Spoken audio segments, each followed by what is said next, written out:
चिंचोली गुरव ग्रामस्थांकडून भावपूर्ण श्रद्धांजली. चिंचोली गुरव महाराष्ट्र राज्याचे लाडके उपमुख्यमंत्री अजितदादा पवार यांचे नुकतेच अपघाती निधन झाले असून या दुःखद घटनेमुळे संपूर्ण परिसरावर शोककळा पसरली आहे. चिंचोली गुरव येथील सर्व ग्रामस्थांच्या वतीने त्यांना भावपूर्ण श्रद्धांजली अर्पण करण्यात आली. आज सकाळी चिंचोली गुरव येथील ग्रामपंचायत प्रांगणात सर्व ग्रामस्थ एकत्र जमले होते. हे नुकसान कधीही भरून न निघणारे आहे, अशा शब्दांत गावातील ज्येष्ठ नागरिकांनी आपल्या भावना व्यक्त केल्या. यावेळी गावातील तरुण मंडळी आणि प्रतिष्ठित नागरिक मोठ्या संख्येने उपस्थित होते.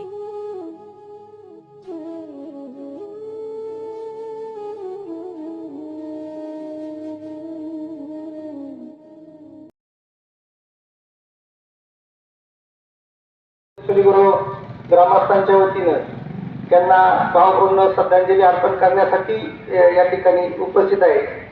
मी आपल्या चिंचोली